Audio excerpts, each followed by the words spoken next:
Look younger again. Get your face fat healthy. Now, when's the last time you thought about your face fat? Unless you're seeing too much of it, you're seeing too little of it. But did you know it's the number one reason someone looks younger than their given age? Would you like that? Well, watch on. You know what no one tells you, especially at 40-ish and above, is that your face fat is hormonal gold.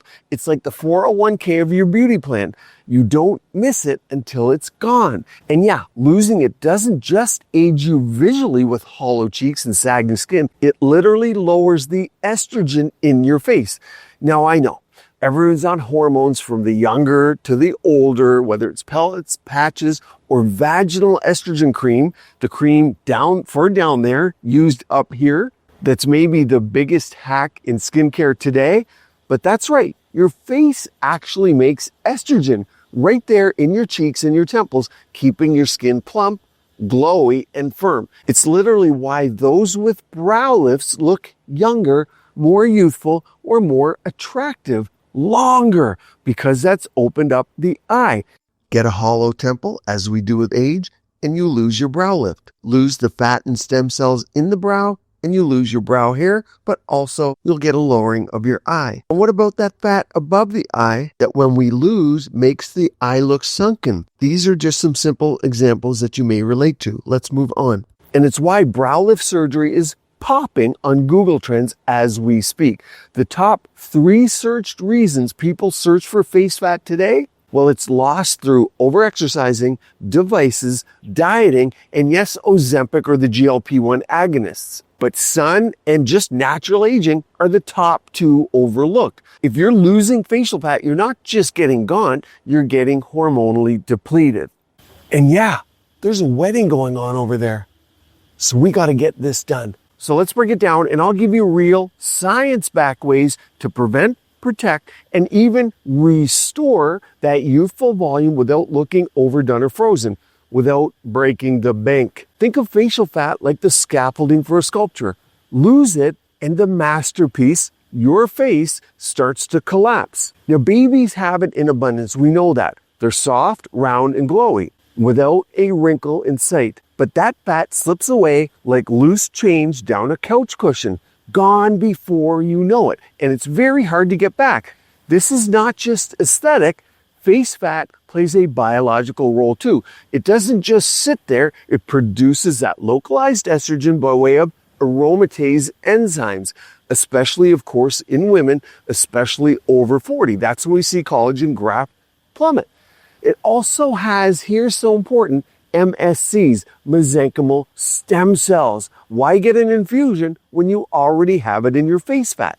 You see, what does estrogen do in the skin? It improves collagen, improves hydration, and barrier function. I really want you to pay attention to my upcoming videos on barrier function, because we're studying this with things like Sculptra because of the GLP-1 agonists, Ozempic and Wegovy, so I'm learning a lot more. But skin barrier and hydration that collapses as we age. So watch for more on that.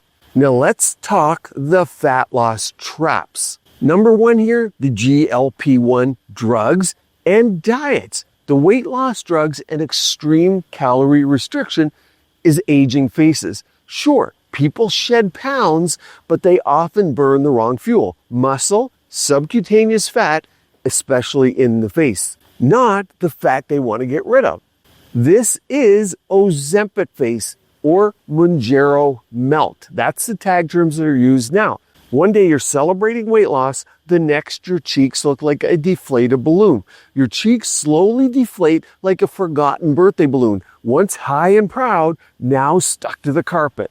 Number 2, devices gone wrong. Yes, RF, radio frequency, ultrasound, think HIFU or Ulthera.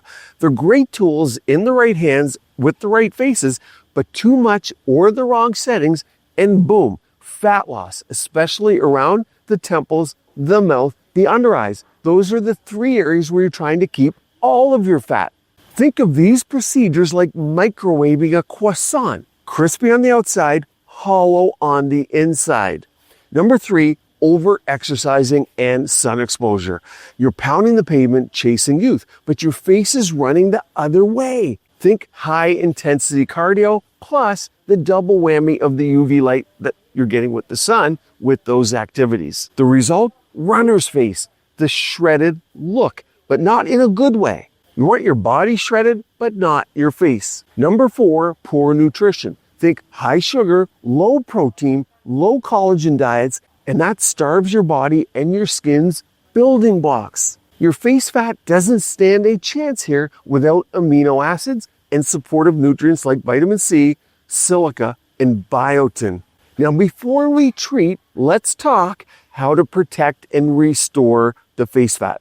Don't fear the fat. Facial fat is selective real estate. You want it in the face, not on the waist. Eat smart, not sparse. Focus on healthy fats, collagen-rich proteins, and fiber to feed your skin and microbiome. Think protein and creatine. I have vids on exact doses for you because patients walk into my office, I'll say, hey, what are you on for your protein? How much do you get a day? How many grams? They have no clue. You need to know, and I go through exact doses. I'll link that video at the end. It's so important. Number 2 is collagen and support nutrients. I use collagen powder every day, and so do my patients. You want to look for hydrolyzed peptides and cofactors like vitamin C, E, and silica. That's why I built my Plasma Restore Glow gummies the way I did. It's the difference between scaffolding a building and just painting the walls. Check your supplement that you're using now, your routine, and make sure you're getting these. Yes, you can make your own collagen broths at home. I have recipes on that. And in Asia, when people are eating all these broths, and you guys, you don't even want to see what goes into some of those pots. It's all the parts of the animal, and they boil it all day. I do eat it over there. It does taste great. You put noodles in it, you put the meat in there.